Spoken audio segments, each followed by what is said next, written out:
All right, peeps. On today's episode of the Kung Fu Genius, the genius will be debunking 3 myths of Wing Chun.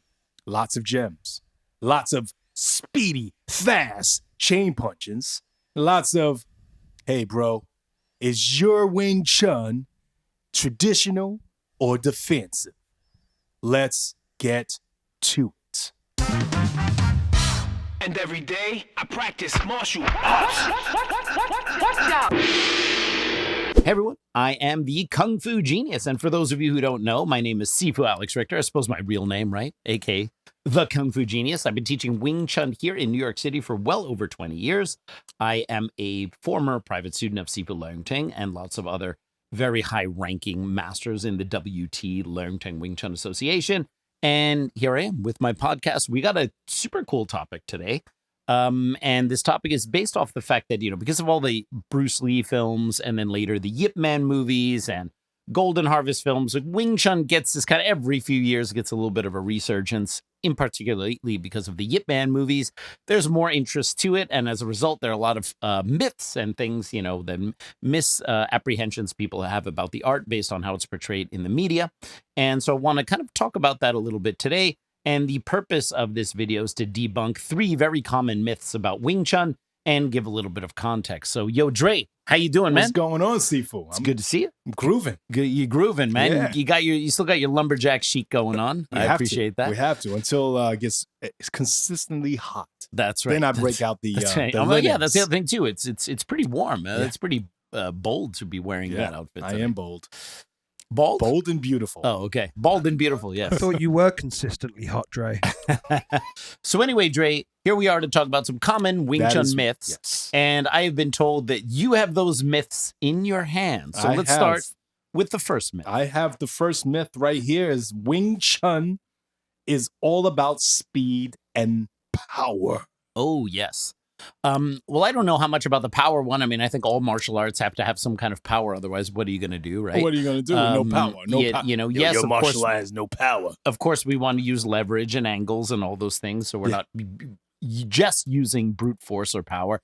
But the speed thing is definitely something I want to talk about a little bit because that I think is something that a lot of Wing Chun people go a little overboard with, the whole speed thing. Oh, yeah. I remember when I was a teenager, the way I looked at Wing Chun then, just like the way I looked at most things in my life as a teenager compared to now is really cringeworthy. And a lot of the things that I thought were really the bee's knees back then, now I go, it's not really. Yeah, our teenage brain is so weird. It is weird, right? Hey everyone, just want to let you know Wing Chun Illustrated is now offering a paperback edition through Amazon, reaching a larger global market. And no, they're not ditching the glossy magazine edition through MagCloud.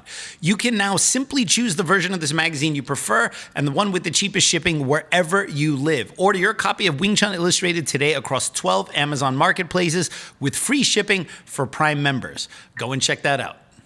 And I remember for me, when I came to, I didn't start Wing Chun until I was around 15. But I had been doing martial arts since I was 8. So pretty much up until that point, my idea of speed was like what you saw in the movies, fast kicks, fast punches. And as a Taekwondo black belt, having, fast kick combinations and things like that. I didn't really know or have a lot of techniques, hand techniques in my game because Taekwondo is especially Olympic style Taekwondo, which is what I did, is mostly leg techniques. We did have, reverse punches and things like that in our forms. And you could use them every now and again to good effect and score a point in full contact Taekwondo sparring. But for the most part, it's kicks. That's how you're scoring your points. All right. And so I had pretty much nothing in terms of, hand techniques, but even as a black belt in Taekwondo. She got them kicks like Van Damme. Yes, twice the Van Damme. Oh, okay. And so, of course, when I, being a Bruce Lee fan, I knew about Wing Chun, I knew about boxing, I knew about, martial arts that use their hands. I just didn't really have any hand techniques. So when I started Wing Chun as a 15-year-old, one of the things that really drew me to Wing Chun, besides the whole Bruce Lee connection, was like, cool, I'm finally going to learn to use my hands for something, right? Because I could, keep people away, round kick, spin kick, side kick, back kick, spinning kicks, all that kind of stuff. Yeah. But the moment someone got in close and it came to using the hands, I mean, I was really a fish out of water. And so basically what I really wanted to get out of Wing Chun was the ability to use my hands to good effect. And my first Wing Chun instructor, Sifu Johan Sassinuk, from the non-classical Wing Chun style in Seattle, which is an offshoot of like James DeMille and what those guys were doing, early students of Bruce Lee. You know, it was all about getting in close, you know, chain punching, blitzing the guy, you know, the kind of standard stuff you do in Wing Chun, right? Except that because it was non-classical Wing Chun, there wasn't an emphasis on forms and like the traditional framework. But it was like, you know, close the gap, get in, shut the guy down, you know, beat him up with chain punches very fast. And one of the first things that Sifu Johan showed me were the chain punches. And he showed me, like, I remember he's a very big, imposing guy. And I'm like, you know, hi, I'm interested in Wing Chun, you know? And, you know, he, you know, threw a bunch of chain punches at me, like right in front of my face, like, and just seeing that, like, you know, that kind of overload of very fast, rapid fire punches coming at you, that was really impressive for someone who had, you know, no hand techniques, nothing at that time to even comparable. And it was like, wow, how do I learn this magic, right? Wow, speed and power. This idea of blitzing someone and kind of basically short circuiting their ability to kind of hit you back. And then of course, if you're into Wing Chun because of the speed thing, as I was as a teenager, not just the hand stuff, but also the speed stuff. Then, of course, the stuff you read in Bruce Lee's notes and Dao Jeet Kune Do about speed and these kind of attributes, they come more to the forefront. I mean, not like speed was never a big deal in my previous martial arts training, but it definitely was a huge talking point in Wing Chun and JKD and things like that. Cool. And so then I remember reading in one of the William Cheung books that he had like the world record for chain punches thrown per second, right? Oh, wow. And so they had, I have a William Cheung book right here. In fact, I think that's the book that even talks about get it. out. Okay. And he, you know, talked about he had the world chain punch speed record, and it was like 8.3 or 8.4 punches a second or something like that, right? Which is super impressive. I mean, when you think about the normal speed of like a karate punch combination, you know, punch and reverse punch, and then you think like, you go from that to, you know, trying to shoot for 8 punches a second. It's pretty remarkable, right? And so for me, as a teenager, it was all about how many chain punches can you do a second, bro, right? Of course, we didn't benefit from having... Is that something you ask everyone? Hey, how many punches can you do? Well, I can imagine that if smartphones existed where you could just like put your phone on, put it in slow motion and record yourself, right? I probably would have been like, yo, bro, here, chain punch in front of my camera, bro. I want to count how many punches you do a second, right? And so I definitely fell victim to this idea that, you know, it's all about speed and being really, really fast, right? As I have hopefully matured a little bit since that time in Wing Chun, it's like, yeah, I mean, look, no one is going to say that you're, you know, because when we talk about speed, we can break it down a few different ways. I think a very important metric for speed is, okay, my opponent is in front of me, I'm over here. They make a move or they come at me aggressively. Okay, how fast can I get going in terms of moving forward and going in and closing that gap? In other words, how fast is the delivery of my first punch? Okay. From the stimulus of my opponent either coming at me or firing a punch to me going in and doing my counter or firing my own punch back. That speed, that initial like, you know, reaction speed, you know, lowering the amount of time it takes you to react and actually having a very effective I just attack them before their first sentence is done. Oh, yeah? They just come up to you, excuse me, do you know what time? And then there you are, right? Oh, sorry. Yeah, then you can always say you're always first, right? Yeah. And so, you know, so you have that speed, like from the stimulus to your response, landing on their face. How fast is that, right?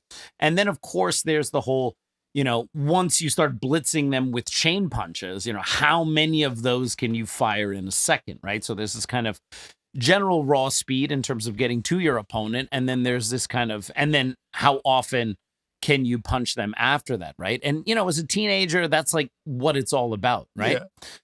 As I've matured a little bit, I'm way more concerned with the initial reaction from my opponent's either aggressive movement or aggressive attempt to be going forward and doing something than I am with how fast am I reloading in between chain punches, right? Okay. And I think part of the reason why I think that this is a little bit of a myth is that, well, first of all, if you're a little bit older or you're a little bit slower and you can't do 8 or 7 or 6 chain punches a second, all right? You can maybe only do 4, all right? Well, then are you now deemed Yeah, which is You funny. slow, Mo. It's still 4 punches Slow a second, poke. right? Okay. Are you now deemed to not have good Wing Chun because you don't have like some ridiculous amount of chain punches that you throw a second, right? And I think part of the thing is that, yes, of course, we know that the faster you can accelerate something, the more power there should be at the end, because we're talking about accelerating that mass. But I think the issue with chain punching is that we're not just talking about from here to here, that raw speed, right? That if I could make this thing travel the speed of light with the weight of my arm going into my opponent, I'm going to do a lot of damage, Wow, right? that's But the fast. problem is that if I have to retract my hand in order to do another punch, then there's almost like a curtailing of the power, because part of your punch has to be reserved to draw back to become the next punch, right? And so in Germany, we used to have a chain punch trainer. And the chain punch trainer was, was basically this thing on the wall, and was mounted on the wall. It had I a remember you WT told me logo about on this. it, had a digital readout. And it's been many, many years, but I don't remember all the exact metrics that it would test. But one of them I remember was the number of punches per second, or like you would hit the thing, let's say, for 10 seconds, chain punch it as hard and as fast as you can. Mhm. And then I believe it would give you some readouts, like what your average punches were per second, what the average power was. And what you clearly see is this. We could, and I had friends of mine or training colleagues of mine who could do like 13 punches a second.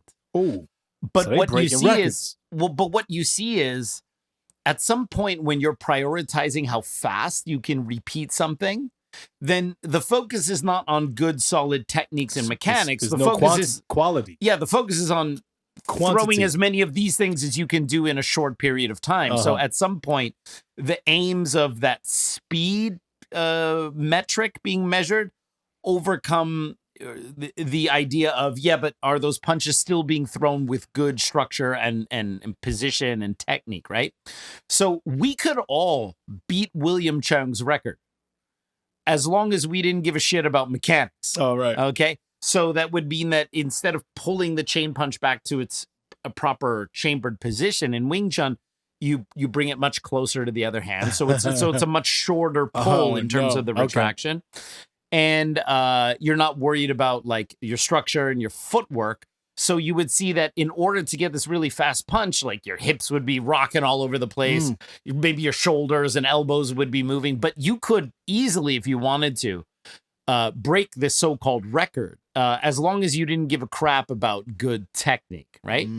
But the moment you started to make sure that each punch was thrown properly, shoulder position, low elbow, without you getting shaking Elvis pelvis going all over the place, then you can't punch as many times per second. But what you would notice is the power was higher.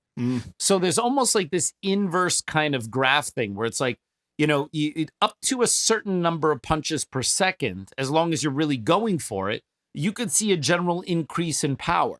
But then after you started punching so fast that you have to prioritize the retraction and the speed, and you have to kind of forget about prioritizing properly punching in Wing Chun, then you start to see a drop off in power. Because now you're just basically, you have a machine gun, but it's filled with cotton So you balls. compromise power for speed, compromise speed for power. A little bit, but up to a certain degree, right? It's just that at some point, it's not this speed that's the speed you want. Yeah. But in order to get more a second, I also have to prioritize this speed, which is now taking away from the launch, right? So, so the idea that, speed is going to be your answer to everything, I think, well, it should be your functional speed, and it really should be your functional timing against the initial attack of your opponent, right? Okay. And also, if you have a clear shot, let's say you punch your opponent with a single chain punch and their hands are flailing, do you really need to hit them 13 times a second, or do you just need to give them 1, 2, 3 solid shots and then they're good, right? Because what does it say that you've hit the guy? Well, 13 punches a second. All right. You punch them for 2 seconds. That's 26 punches. You punch him for 2 seconds, give him 26 punches, and he's still standing there. I don't find this an efficient method of fighting. Not I at find all. this actually inefficient. 26 punches for the guy to just be like, hey, that was kind of inconvenient, right? So we really felt want to like prioritize that initial speed and timing off of the stimulus of our opponent coming at us or making an aggressive action. Yeah. But not necessarily this ridiculous idea of the number of chain punches you can do a second being the end all and be all. Because if that's the case and we prioritize that, then the Wing Chun mechanics suffer and the power suffers once we get to too fast, to you're chain punching literally too fast. The other thing too is that, like I said, if the punches are undefended, then you should need one solid hit. Okay. And not 26 in 2 seconds, all right? Or 3 solid punches.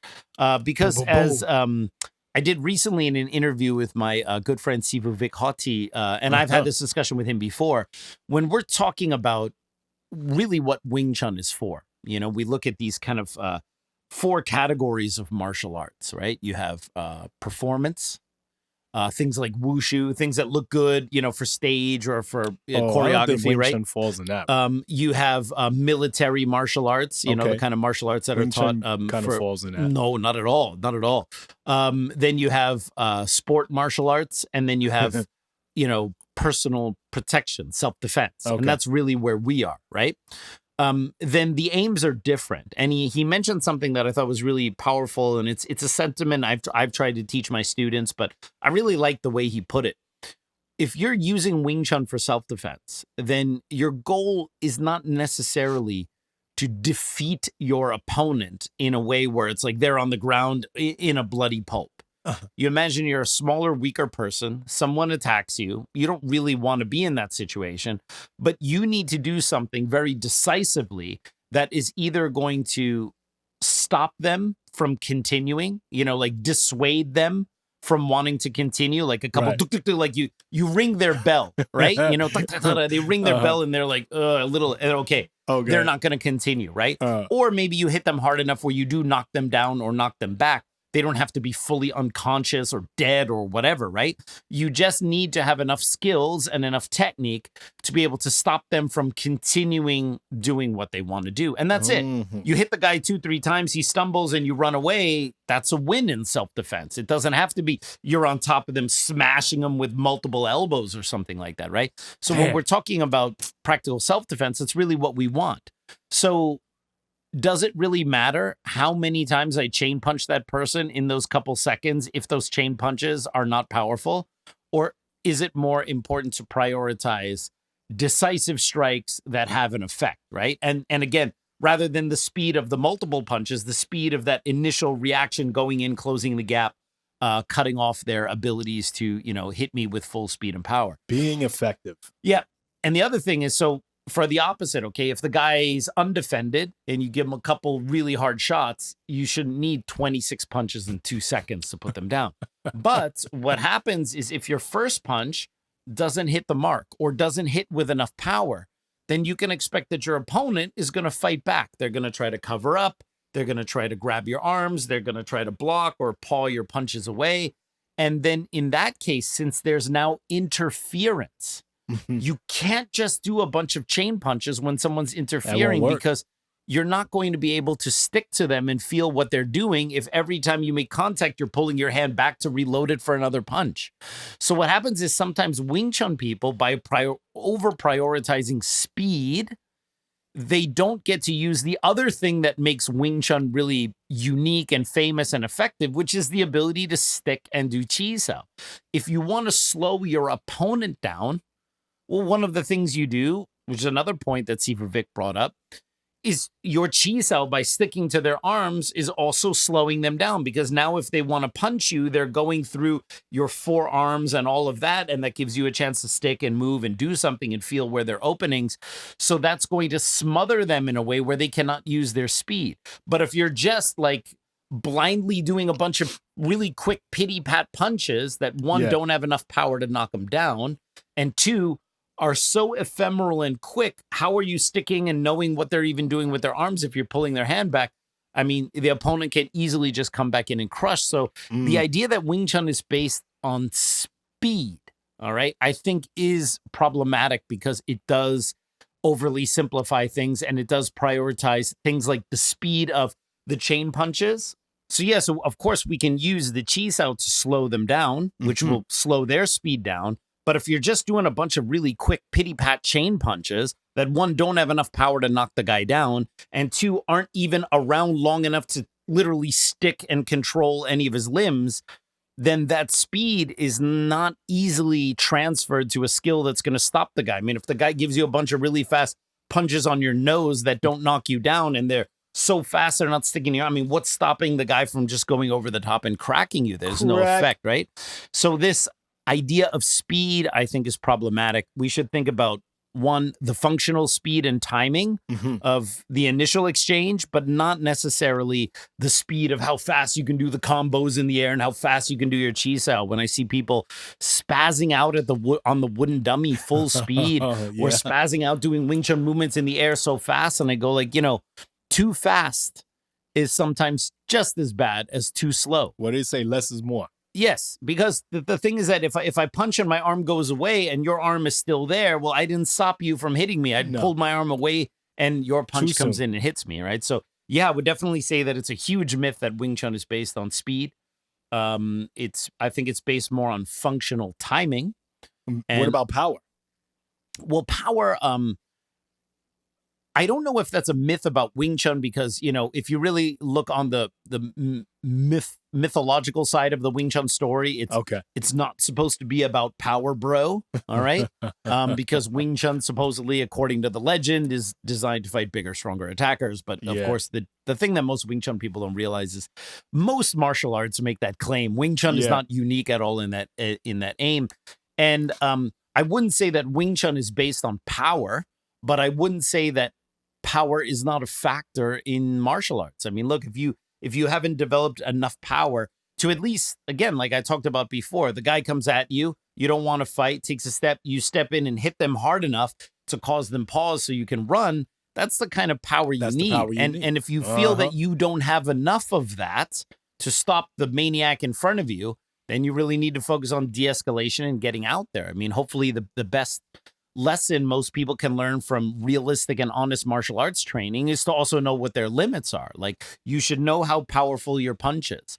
You should know about the average size of the person that you can knock down reliably in aggressive martial arts, not just where you're cooperative, because that also lets you know where your wall is, where your limit is. You look at one person and you look at their size and you go, yeah, I don't think maybe I can do much against this person unless I really, really had to. But I'm going to really try to make sure that you avoid that situation there, right? Because there's a thing called physics, right?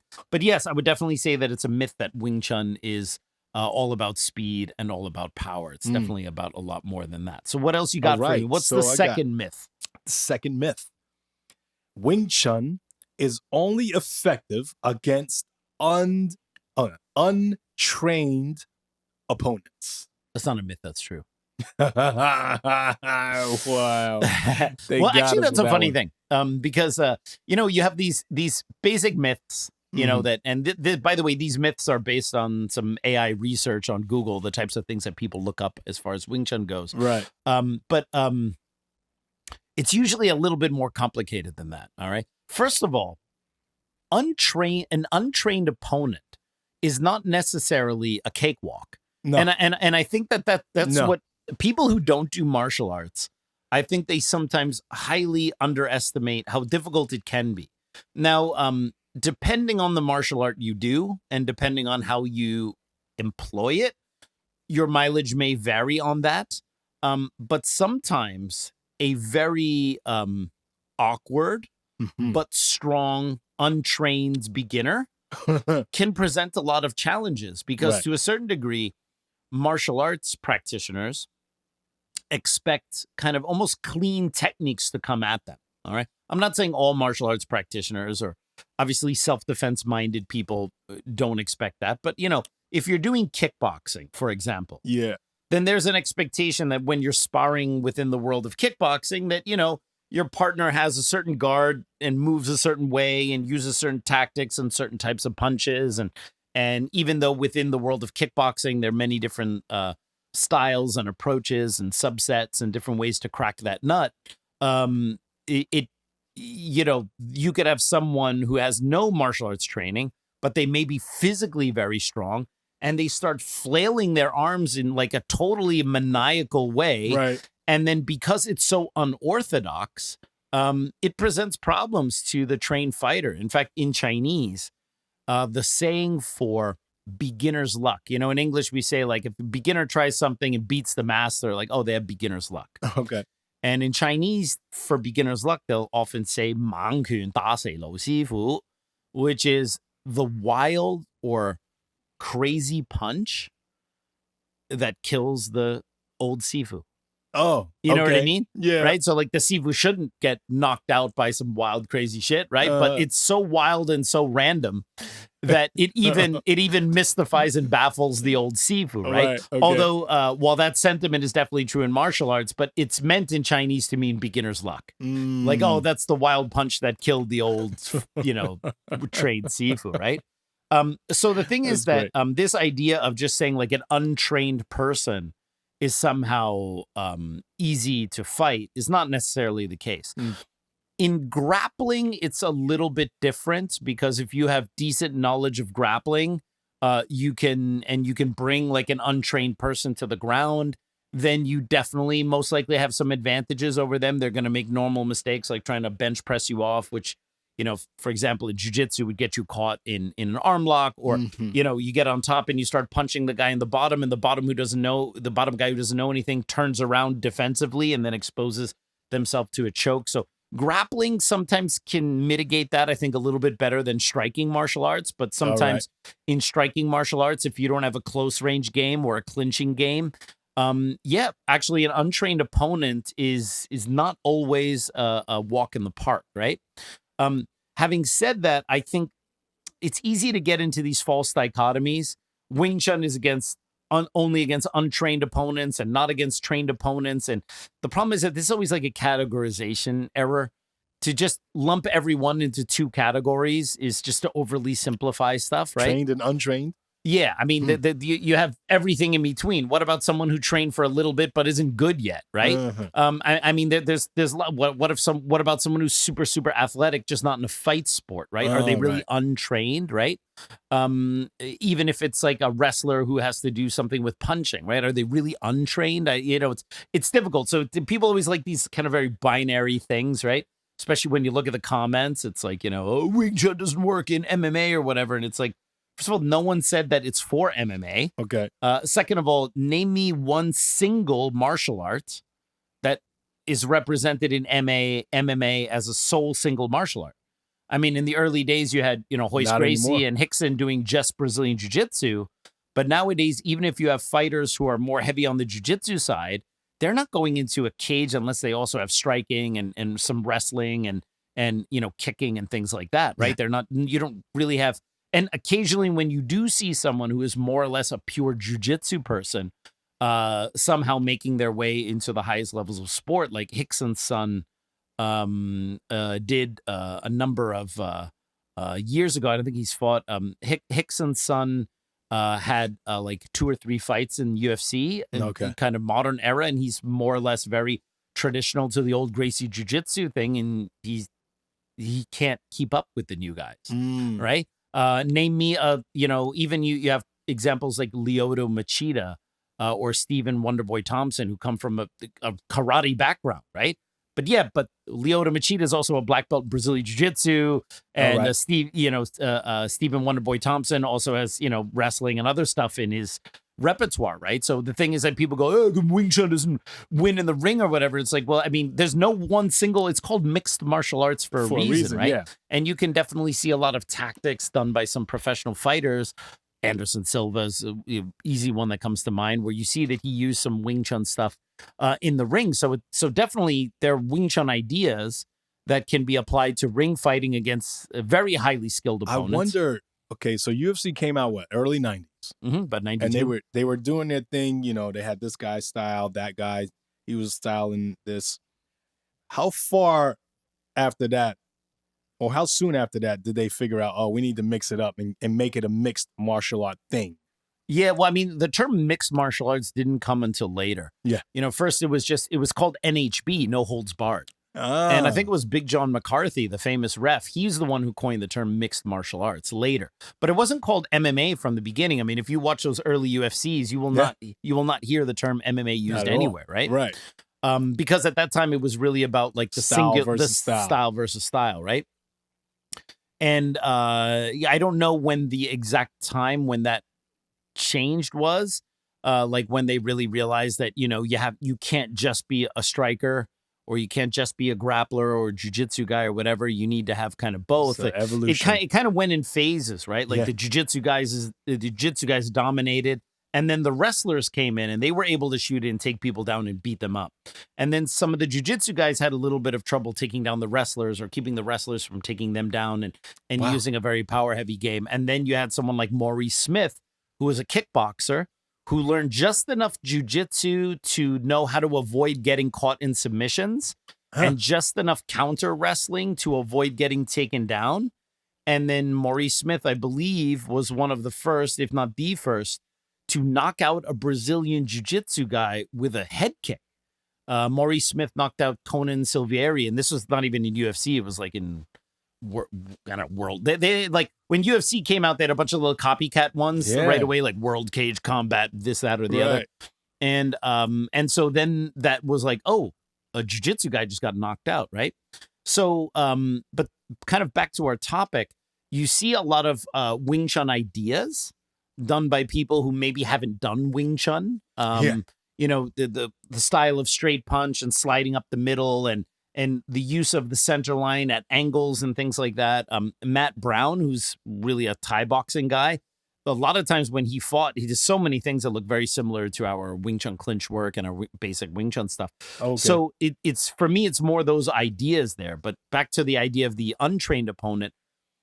Well, to a certain degree, in Wing Chun, in those 4 different categories of martial arts, you have performance, you have military, you have sport, and you have, self-defense or personal protection. When we really talk about what we're doing it for, which is for practical self-defense, all right? We're not doing it for fighting in the ring in a duel. It's not a military-based martial arts, certainly not for performance.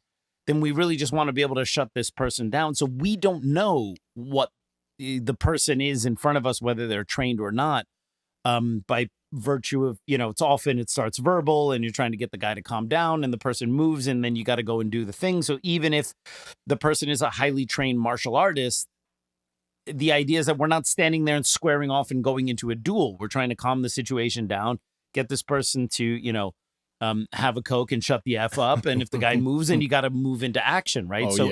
It's a different setup than in a duel. You may be able to successfully defend yourself or stop someone from attacking you, whom you may not be able to beat in a one-on-one duel. But in that situation, you can stop them and run away. And that's really what we're talking about. So whether trained or untrained, it's more about what are the specific aims of what you're practicing and are you indeed practicing and preparing for that situation? So what is the third myth there? The third myth. Are you ready? I am ready. Are you a Wing Chun instructor that needs some extra guidance in your own training? My private online Wing Chun training offers a multitude of benefits for instructors. Here are some of those benefits. 1, access to expert guidance, namely me. With my experience teaching instructors from all over the world, I can create a program just for you, whether it's the details of the advanced Wing Chun, something more fundamental, or just to help you create a program for your own students. 2, flexible learning. The training can be worked around your schedule and what's most convenient for you. I don't charge extra if you bring a training partner to do the lesson with you, so bring that partner and you can get more benefit, and I can teach the 2 of you how to train together. 3, comprehensive curriculum. Whether you want to teach in a more traditional way or you want to upgrade your material to a more modern style, I can help you create the perfect program for your students and for yourself. And 4, personalized coaching. This program will be exactly what you're interested in without any fluff or blah, blah, blah to run things out. We get right to it, and I want you to be happy with the improvements to your training and to the curriculum. Don't miss out on these incredible benefits. Enroll in online Wing Chun private training with me and take your Wing Chun skills to the next level. Use the code KFG online to get a 15% discount on monthly subscriptions for either 2 or 4 lessons a month. Use the link in the description below. Don't forget to use the code KFG online to get get that 15% discount on the subscription of your choice as soon as possible. And I will see you online. Wing Chun is purely defensive art. Yeah, that's it's an interesting trope because in certain aspects it could be true. I don't like I think part of the problem is everyone wants to put everything into a category and into a box. And people do it for two different reasons. People like to put their own martial arts into a box or into a category so that they can say, this is what we do. This is our lane. Mm-hmm. And it's different from what someone else does. All right. And I totally understand that. And I do that myself. I think Wing Chun for me is for practical one-on-one self-defense and fighting, quick exchange, get it over. It's not for dueling. It's not for the ring. It's not for mixed martial arts. And it's not good for that because it's so deadly and it wouldn't be too deadly for me. And I'm not one of those weird apologists. It's just like I understand what the lane is. And outside of that, practical self-defense, whatever you want to call it, Wing Chun is also a martial art, which is a lot of fun to practice. Doing Chiu and doing the pole and the knives and the dummy and all this kind of stuff. And hitting the wall bag and going back and forth. And like, that is what makes it fun. It's the art. That's the enjoyable part. And we practice the art arguably a lot more than we're defending ourselves on the streets, bro. Arguably. Yeah, depending, right? Your mileage may vary. And so, but what happens is people that's how I would categorize my Wing Chun. Mm-hmm. It's for practical self-defense and it's an art, nothing else. I don't promise anything outside of that box, right?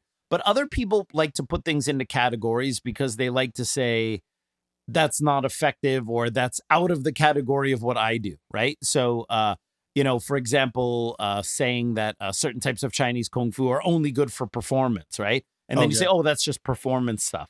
So it's also an easy way to stigmatize the thing you don't like. And one of these categories is like, oh, is your art defensive or offensive?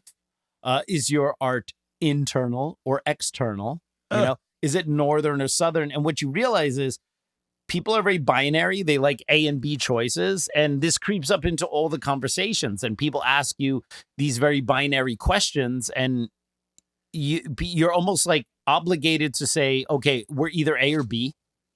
And sometimes the answer is, well, why are you even accepting these categories to begin with? Even just by answering that you are internal or external, or northern or southern, or offensive or defensive, is almost to concede that whatever your categorization of the art that I do, I'll just assume it's correct and I'll give you an answer. Right. But maybe the problem is the categorization, right?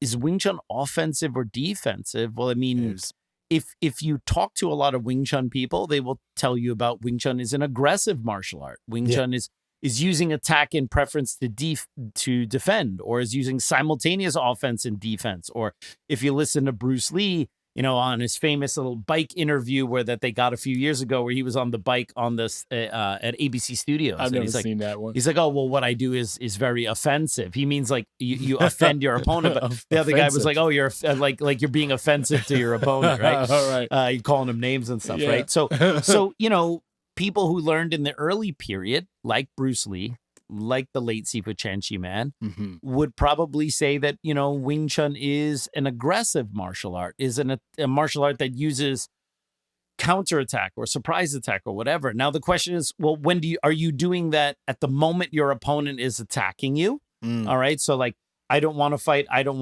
And then the moment they breach that zone, boom, you're on them and you blitz them, right? Pow. So then you say, okay, Wing Chun is defensive because you waited for the person to breach a safety area, all right, where you felt unsafe, or they set up a step to start their attack. And in that moment they set up, you pounce on them. So you could say, yeah, well, because the other guy started first by either coming at me aggressively or taking a setup step or a preparation. Thought about the attack. Well, I don't know about that, unless you have ESP. But then my reaction was to attack. All right. So yeah, it's defensive in that, like, I'm not just going to punch someone in the face unprovoked. The opponent has to give me a reason, like they're coming at me, they're being aggressive, they take a swing, they set up a punch, right? So I am reacting to a certain degree, but my reaction isn't necessarily defensive. You know what I mean? Okay. So that's why I don't like those words, because they're very loaded suitcase terms that can mean different things for everyone, right? So it's like, if you say Wing Chun is defensive only, then that almost sounds like I wait for my opponent to attack, or I wait for that So punch to be halfway to my counterattack face, and then I block it, or I catch it. Oh no. And those suppositions aren't correct from the beginning, right? It's just that if I counter my opponent's aggressive motion with an attack, you could say it's defensive in that it's not unprovoked, but I wouldn't say I'm being defensive in my reaction to my opponent. I'm using attack as defense, for example, right? So that's why I don't like these, it's the same thing like for years with the, not to beat a dead horse, but what is any podcast about Kung Fu other than beating old dead horses? Because there's nothing new going on in Kung Fu. But like the beating old dead horses. The mythology that William Chang created when he was trying to propagate his Wing Chun style, like rather than taking ownership of this style that he had either clearly developed himself, right, or had gotten from a totally different outside source, or both. Okay. But certainly there's no evidence to suggest that he got this from Yip Man. But he decided to make a claim that Yip Man taught this to him secretly in the middle of the night, not to anyone else. And middle of the night, like 1 a.m. Yes. And then, of course, when William Chang left Hong Kong, the other one weird, funny hole in the story was like, okay, I'm going to give the real teachings to one person.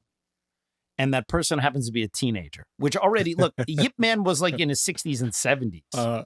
Okay. I am in my 40s. All right. So I'm not nearly as aged and mature as Yip Man was at that time. And the idea that my most refined teachings, the best stuff that I have, I would give it to a teenager and not to another grown ass adult is absurd. Right. Not to mention the fact he has school tomorrow. Yeah, exactly. School night. Not to mention the fact that William Chang left when he was 18. He left Hong Kong. Very much like Bruce Lee. Yeah. Okay. And that was in the late 50s.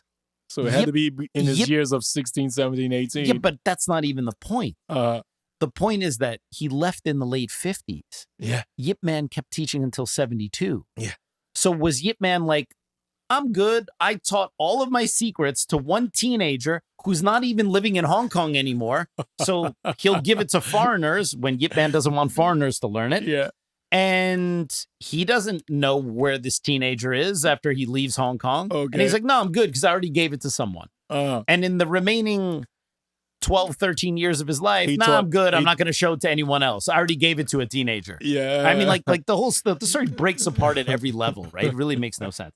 But having said that, William Chang created another false dichotomy. I still, every once in a while, now more in comments, in the early days of my school, we get this in emails and in phone calls all the time. Do you teach traditional or modified Wing Chun? Wow. And the whole traditional or modified dichotomy is something that was made up by William Chang. Wow. And it was made up clearly to stigmatize all the regular Wing Chun that wasn't his style. It's like, because William Chang does traditional put Wing it in Chun, a box. TWC, Time Warner Company, all right? Yeah. And all the other Wing Chun that's not his special Wing Chun is modified Wing Chun. Modified. But he's using modified as a pejorative to put it down. So it's kind of like, do you do the real Wing Chun or the fake Wing Chun? Right? But the problem is you're now given these two categories, which never existed before William Chang's day. And you're forced to then say what you do is this. Well, if I don't do what William Chang does, then I do the other. But the moniker of modified doesn't exist. It's not real, right? So you have to reject the dichotomy from the beginning. And this is Wing Chun more of a defensive martial art. I go, well, I mean, we can defend in Wing Chun. We can be more defensive and we can be more aggressive and we can counter an attack with an attack. And if we're caught by surprise, we might be more defensive. And if we had our Wheaties and had our Cuban coffee that morning, we're going to be more aggressive in the moment they move, right? Cuban coffee. So I find this like, is Wing Chun, passive or defensive or aggressive or whatever? Offensive. It's another categorization issue. You know what I mean? I like it being offensive. Yeah, you like to be offensive, Yeah. right? Someone attacks you, and then you just tell them, "Hey, nice shoes, asshole." All right, and then you just you demoralize his self-esteem and keep him from continuing coming at you, It's right? funny you say that. The other night, me and my coworker, we were riding home in an Uber, and she watches TikToks a lot, and there's this new trend where people yell out of a car window at someone and just leaves, right? Right. It's just car keeps going, and she's like yelling out the window, "Nice scooter, dweeb!" Right? And I see some guys on the bike, and they're just like waiting for the cars to go by, and I yell out, "Nice bike, old man!" But what's funny is they're young. They're like looking like what? It's like an insult, but it's not. I love those insults where, like, especially in New York, you hurl them at someone, and there's a moment where, like, they realize it doesn't make sense, or you're not sure if you're talking to them, and then they're confused, and while they're figuring out, you're already gone. You're gone. All right? That's why, like, whenever someone's in my way, I'll say, "Slow down, Tito," and just keep walking. You see, that kind of stuff's fine, but like just those TikTok trends of people just being like, shouting out insults that are just insulting. Like I will watch those to see when someone goes up and clocks them in the face. You know what I mean? Well, they're usually Prank's gone gone wrong. before it's too late. Pranks gone wrong. Absolutely. So Those now, are fun. we talked a little bit about these kind of recurring myths. The Wing Chun's all about speed and power. I don't really think it is. More about timing, natural movement, angles. It's only effective against untrained opponents. And it's like, well, if it's for self-defense, it has to be effective against who's ever standing in front of you in that moment. Right. If you don't have any option to avoid it or not be there. All right. So even if the person is trained, hopefully by virtue of you being in a legit self-defense situation, as opposed to you're putting yourself in a duel versus this trained fighter, I challenge you. hopefully you still have some kind of chance. And then, of course, the third myth that Wing Chun is purely defensive, I find that a bit of a categorization problem, like putting Wing Chun in either into box A or to box B. Box A. Now, if we, boxing. if we go a little bit deeper into kind of, if we look at Wing Chun and we see what it's for, we talked about, like I had mentioned, Sifu Vic talking about these 4 different categories, right? And the characteristics of martial arts in those categories would be different, right? In sport fighting, depending on the sport, there's a framework of rules, there's tactics, and those tactics are informed by the rules and how you score and how you win. In self-defense, our main aim is either to knock the guy down or back, or to dissuade the guy from continuing from, coming forward, and then we can get out of there, right? It doesn't necessarily have to be to beat the guy outright, right? So when you look at that, then never got that. Then that informs why we have a squared up position. So in that moment when we need to pounce, we have access to both of our arms to stick, control, hit, pin with one arm, punch with the other, for example. And why we want to keep an upright position with our hands in front of us so that we can keep a better view of what's going on, right? Why maybe a boxing setup is not the best way to say, "Yo, bro, I don't want any trouble." All right. Yo, bro, sorry, I didn't mean to stare at you. And your hands are up like this already. And it looks like you're ready to fight, right? Yeah. But using some other type of, more passive de-escalation while at the same time having your hands ready to go is probably more the way to go. So, that's what we really mean by when we talk about things like structure, you know what I mean? Why we have a squared up structure. We're close. We're trying to get this guy to chill out. He moves. We need to go forward really quick where we can use all when of our I weapons, move, you right? move, just like that. Yep, exactly. When I move, you move, just like that. All right. And then of course we have this whole idea of Chiu, which I touched upon in the speed thing, right? We can look at kind of Chiu 2 different ways, and there's a lot of overlap between the two.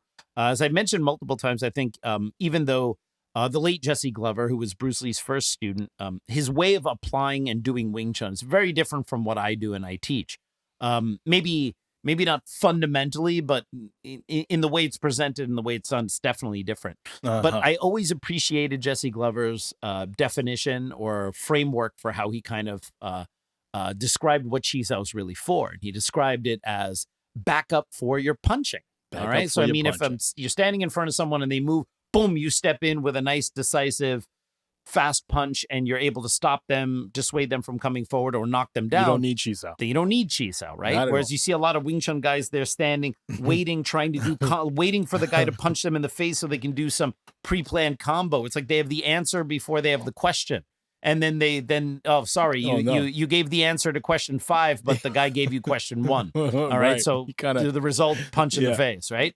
So so when our punch goes forward or we try to close the gap in a way where we're protected, if we hit, we go forward, we hit, and maybe that's all we need, or we need a couple other shots.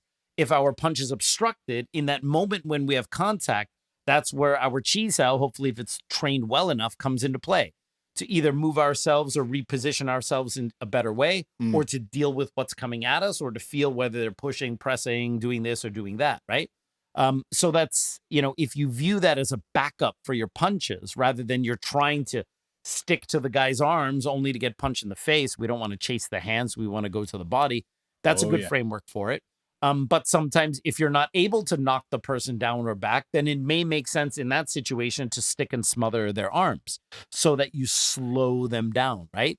So I think, rather than having these simple Boxers call it in the clinch. Yeah, in the clinch. Yeah. Being sticky, that kind of stuff. If you, if we forget these kind of myths, like Wing Chun's based on speed, Wing Chun's only for untrained people, Wing Chun's only defensive. And we start to go, well, what really is Wing Chun, right? Okay, well, it's self-defense fighting art with these specific aims. We have a squared up position because we want access to be able to use both of our arms and limbs to control, stick, trap, pin, grab, punch, all that stuff. So that informs why we stand the way we stand or position ourselves the way we position ourselves. And then, of course, we have this chi sao for the case of our punch gets obstructed. We can change it into something else. We can move around. We can find an opening. Or if we need to slow down and slow the pace of the fight down, if the fight is getting out of your hands, the guy's starting to piece you up and punch you, you need to figure out a way to clinch. You need to figure out a way to stick and smother and hopefully slow down the pace, because you don't just want to stand there punching back and forth like rock'em sock'em robots, right? So the chi sao is not just for contact reflexes. The chi sao is it can be, when it's applied correctly, a neutralizing factor to slow down the speed of your opponent's punches, limit their ability of things that they can do to you, and find your own shots. And then finally, in further to the context of sticking hands, people often talk a lot about bridges. All right. Oh, yeah. And I'm always a little careful about this term. Okay. Obviously, the second form, tam kyu, most Yip Man Wing Chun people translate it as search for the bridge. But there is strong evidence. Of course, it's still debatable. And for me, I personally don't care, that the correct character should have been the character for sinking, tam kyu. So tam to sink and tam to search, they're pronounced exactly the same in Chinese, but they're different Chinese characters. Interesting. Yes. And so it's very easy to see where someone could mistake one for the other if you just heard it, because they're identical. And we have a famous saying in Wing Chun. This is not just in Learning Wing Chun, but it's shared by most of the students of Grandmaster Yip Man, which is 追形不追手, which is chase the body, don't chase the hands. All right. Well, the term bridge can mean the arm itself, or it can mean the connection of the two arms, your arm to your opponent's arm, right? Right. It's my experience that if you're hanging out with a Chinese Kung Fu master and you're not Chinese yourself, and they ask you, what is the bridge? And you say, the bridge is the arm. They'll say, no, it's the connection between the two arms. And if you could go back in time, erase that whole conversation, and say, it's the connection between the two arms, it would say, no, it's the arm, right? Because they just always want to tell you that you're wrong, right? But if you think about it, if our aim is to go to the body, and by body, we mean the head, we mean that we don't just mean to punch them on the chest. We mean to them, okay? Throat. If the aim is to go to them and knock them down and knock them back and to hit the target, and then the second form is called search for the bridge, which is the arm. And the other saying says, don't chase the hands, chase the body. Does it not sound like the term 참교 for search for the bridge? Yeah, contradicts the whole chase the body, don't chase the hands, right? And not to mention that a lot of other famous sayings, samfat in Wing Chun, use liberal use of the term sink, like tabzang lokbo, sink the elbow, drop the shoulder. All right. And that we have all this maitang to sink the elbow, right? So sink. And when you look at the chamkyu form, when the elbow's up, you bring it down. When the arm is up, you bring it down. When the arm is up, you bring it down. There's a constant theme of sinking and bringing things. in front of your body, when your shoulders and elbows are low, you have much better leverage, much better power. When your arms are up here, it's harder to maintain any kind of leverage or good connection. So a lot of what you see in the Chum Kiu is bringing things back down to that manageable low elbow position. So the late Sifu Roland Tong, who was a private student of Grandmaster Yip Man back in the days of Wong Sun Leung, so very early period, he told me that he really believed it should be sinking bridge. And he wasn't the first or only person to tell me that, right? So that's why, like, when people talk about, yo, you got to get your bridge hands going. For me, the translation in my earpiece is you have to chase the hands. All right. And if you're chasing the hands against someone who's moving around and trying to pull their arms back and hit you, you are always a step behind.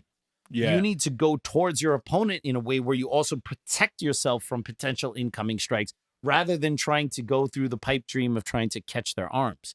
So I would say that the myth of creating bridges and trying to do cheese out to our opponent might be a bigger myth than some of the other ones that you highlighted there, right?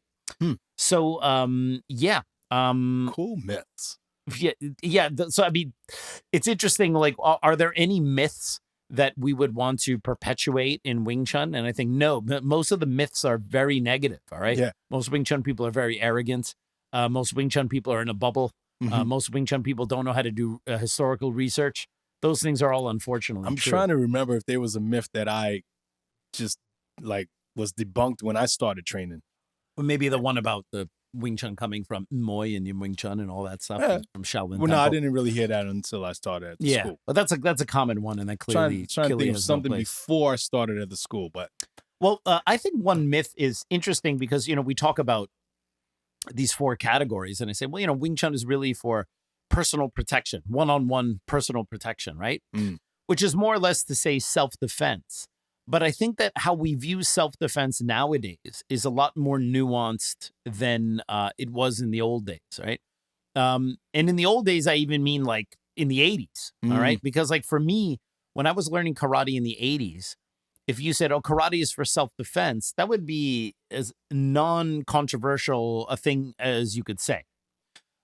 And it was always just assumed, well, if you do martial arts, you do self-defense. Okay. Or self-defense is part of the martial art that you do. I remember when I was in Taekwondo, we're doing mostly, kicking paddles and doing all these kick combinations and sparring. And like I said, it's like 90% kicks, right?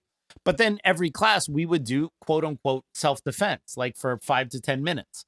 And our teacher, our Sabam Nim would be like, if someone grabs you here on the lapel, you do X, Y, Z, right? Someone puts their hand on the shoulder, you got X, Y, Z, right? And it was like, so it was like, for me, it was like, I have my martial art of Taekwondo, all my kicks and all my cool stuff. And then if someone grabs me or tries to put their hands on me, then I have these self-defense moves. But it was totally understood that, well, that was part of the martial art. If it wasn't the whole martial art, it was still in there. Okay. And I think to say that Wing Chun was developed for self-defense using a modern view of self-defense is also a myth. Wing Chun was developed for self-protection, contextual to its time period. Nowadays, when we think of self-defense, we have 2 types, social violence and predatory violence. Social violence for men is probably the most common. Yeah. You're at a bar, you're at a dance club, someone drank too much, someone knocked their shoulder into you.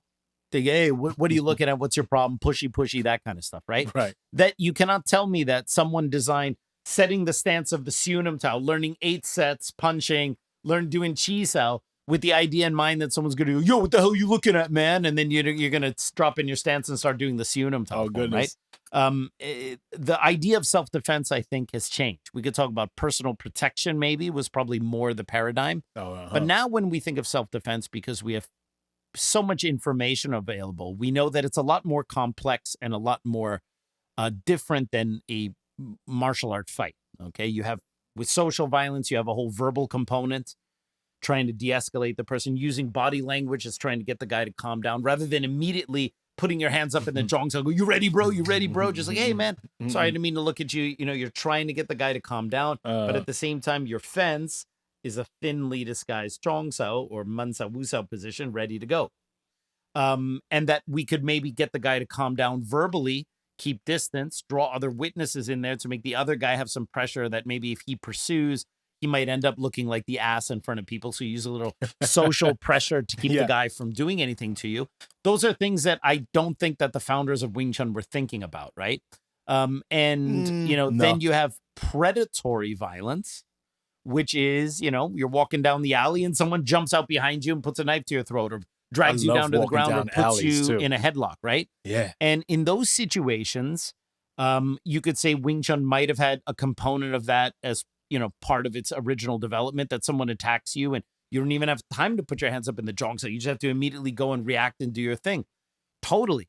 But I think what maybe some of the original Wing Chun was lacking, and I know there are always people there who want to believe shit without any evidence, is that some types of grabs and holds that someone might do to kind of pluck you off the street or whatever weren't necessarily exactly what maybe some of our founders were dealing with.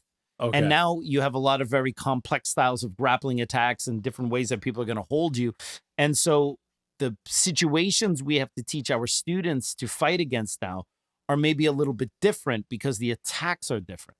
Yeah. It's not like in the 1950s where Yip Man students were mostly fighting other local area kung fu styles in Hong Kong, Southern Mantis guys, Choi Lei Fut guys, Hong Kong guys, right?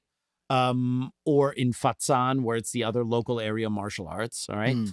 It's not even about us having to prepare our students against kickboxing and jiu-jitsu. It's against us preparing our students to deal with the verbal onslaught that someone who's drunk is going to throw your way. And if you were suddenly grabbed or put in a hold, you need to have enough training to go, it's a bear hug from the rear. I got to drop my base. I got to fight the grips. I got to figure out a way to square up, strike the person if I can. But if I can, I need this procedural escape to get out. And we need to improve Wing Chun in that way, that the threats that our students deal with, both verbal and physical, are not the same from 1950s Hong Kong. And that's all I got to say about that. All right, everyone. Well, I hope you enjoyed that episode of the Kung Fu Genius. As always, don't forget to subscribe to the Kung Fu Genius. Hit that bell for notifications. Support us on Patreon or YouTube with memberships. And as always, I'll see you guys next time.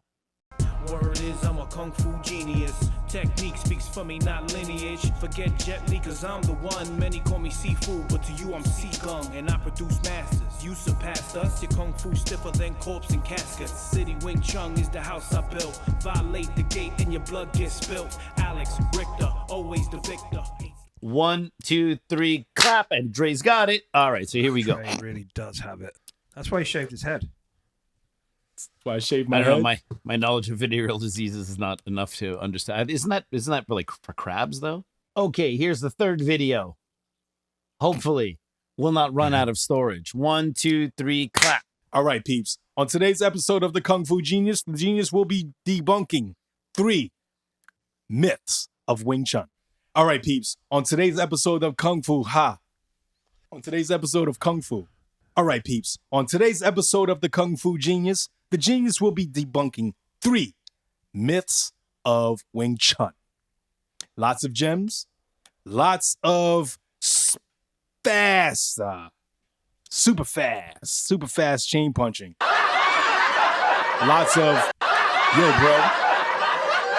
He has a wife, you know. Incontinentia. Incontinentia buttocks.